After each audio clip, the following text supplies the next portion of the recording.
नमस्कार दोस्तों, स्वागत है आपका हमारे यूट्यूब चैनल पर। अगर आप चैनल पर नए आए हैं तो प्लीज़ चैनल को सब्सक्राइब कर लीजिए और अपने दोस्तों को शेयर कर दीजिए।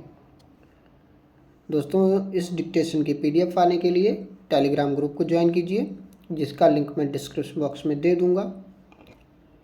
तो 100 शब्द प्रति मिनट की गति से डिक्टेशन शुरू करते हैं 5 सेकंड बाद।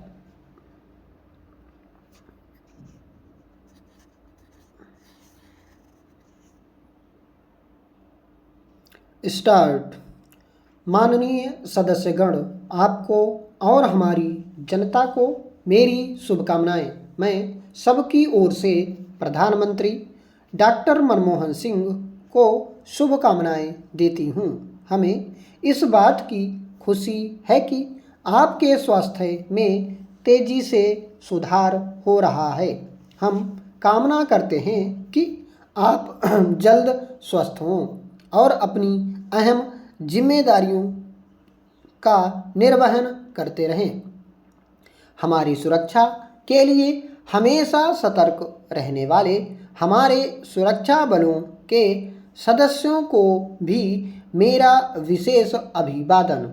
हम समाज के एक ऐसे संघर्षमय वर्ष से गुजरे हैं जिसने हमारी खुली अर्थव्यवस्था और खुले समाज को चुनौती दी। एक ऐसा वर्ष जिसने सामुदायिक सद्भावना, सहनशीलता, सहृदयता, न्याय और शांतिपूर्ण सह अस्तित्व के हमारे शाश्वत सिद्धांतों की अग्नि परीक्षा ली। विगत को देखकर हम आशावान हैं। हमने न सिर्फ चुनौतियों का सामना किया है, वरन उन पर काबू करते हुए और भी सशक्त हुए हैं। आम जनता में एकजुटता की भावना आने से हम देश के सामने आने वाली आतंकवादी हिंसा की चुनौतियों से उबर पाए हैं। हमारी सरकार द्वारा शुरू किए गए सुआकलित और बुद्धिमत्तापूर्ण आर्थिक सुधार वैश्विक आर्थिक मंदी के अत्यंत प्रतिकूल प्रभावों से बचने में हमारी मदद कर रहे हैं। इन दोनों विघटनकारी स्थितियों में लोकतंत्र के सिद्धांतों के प्रति हमारी सतत प्रतिबद्धता ही हमारी ताकत रही है। हमारे आर्थिक सुधारों को हमारे विवेकशील लोकतंत्र के जरिए उत्प्रेरणा मिली है। हमारी लोकतांत्रिक कार्यप्रणाली के कारण ही हमारे राष्ट्रवाद के समक्ष आने वाली चुनौतियों को मुंह की खानी पड़ी। जम्मू और कश्मीर की राज्य विधानसभा में शांतिपूर्ण माहौल में मतदान के लिए भारी संख्या में उमड़ी जनता अपने आप में लोकतंत्र के प्रति उनके विश्वास तथा आतंकवाद और हिंसा के प्रति उनके अविश्वास को दर्शाता है। ये चुनाव इस राज्य की जनता के लिए नई आशाएं लेकर आए हैं। हमारे क्रियाशील लोकतंत्र ने मेरी सरकार के कार्य का मूल्यांकन करने के लिए सटीक मानक निर्धारित किए हैं।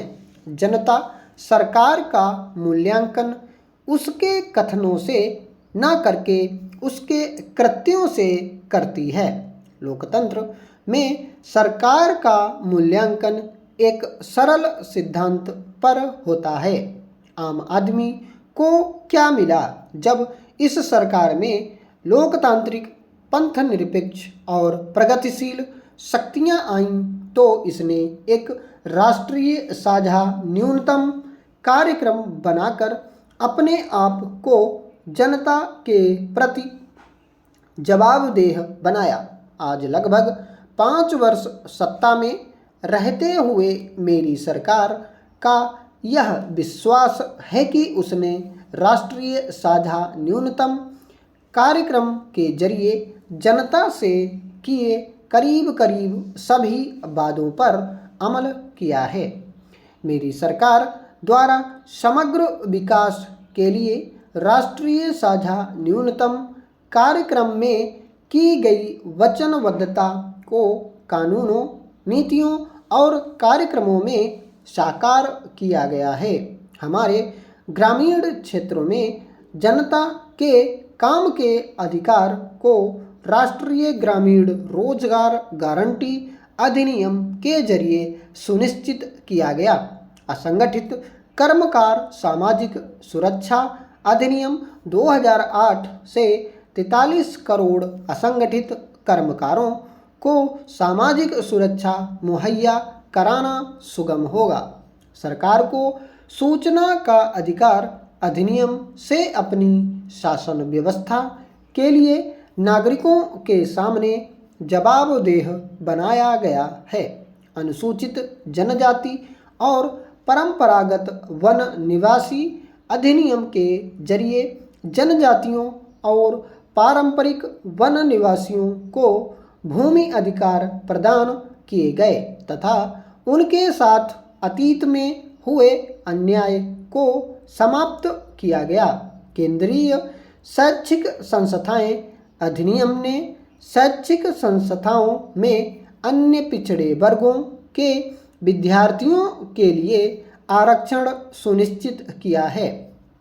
शिक्षा के अधिकार पर विधेयक पुनर्व्यवस्थापन और पुनर्वास पर एक नए विधेयक सहित भूमि अधिग्रहण अधिनियम में संशोधन के लिए एक विधेयक तथा लोकसभा में राज्य विधानमंडलों में महिलाओं के लिए आरक्षण मुहैया कराने वाला संविधान संशोधन विधेयक संसद में प्रस्तुत किए जा चुके हैं। राष्ट्रीय ग्रामीण रोजगार गारंटी अधिनियम जो अब पूरे देश में लागू है, पूरे विश्व में पहला ऐसा प्रयास है जहां किसी देश ने नागरिकों के किसी भी वर्ग को निश्चित दिनों के लिए रोजगार की गारंटी दी है। 2007-08 में लगभग 3.4 करोड़ ग्रामीण परिवारों को इस कार्यक्रम के अंतर्गत रोजगार मुहैया कराया गया। जिनको काम दिया गया उनमें से 55% अनुसूचित जनजातियों और अनुसूचित जातियों के थे तथा 49% महिलाएं थीं। इस कार्यक्रम के अंतर्गत 46 लाख से अधिक काम प्रारंभ किए गए हैं, जिनमें से 19 लाख काम पूरे कर लिए गए हैं। 2008-09 में 83% काम जल संरक्षण, सिंचाई और भूमि विकास से संबंधित रहे, जिससे कृषि उत्पादकता में वृद्धि हुई। इस कार्यक्रम को पंचायतों के जरिए लागू करने से मूलभूत लोकतंत्र मजबूत हुआ है। इस कार्यक्रम के अंतर्गत भुगतान डाकघरों और बैंक खातों के द्वारा किया जाता है और इस समय ऐसे लगभग 6 करोड़ खाता धारक हैं, जिससे उनका वित्तीय व्यवस्था में शामिल होना एक उल्लेखनीय उपलब्धि है। गरीबों को उपभोग खर्च मुहैया कराने और उसके साथ साथ ग्रामीण उत्पादकता और आमदनी बेहतर बनाने के दोनों उद्देश्यों को जोड़ने वाले इस कार्यक्रम को एक भारतीय नव प्रयोग के रूप में पूरे विश्व में ध्यानपूर्वक देखा जा रहा है। पिछले 3 वर्षों में इस कार्यक्रम के परिणामों से पता चलता है कि पूरे देश में कृषि उत्पादकता में वृद्धि हुई है, प्रवास में कमी आई है तथा खेती संबंधी रोजगार की मजदूरी दरों में भी वृद्धि हुई है। जब भारत गणतंत्र के 60वें वर्ष में प्रवेश कर रहा है, ऐसे समय में राष्ट्रीय ग्रामीण रोजगार गारंटी अधिनियम भारत को एक कार्यशील गणतंत्र की ओर ले जा रहा है।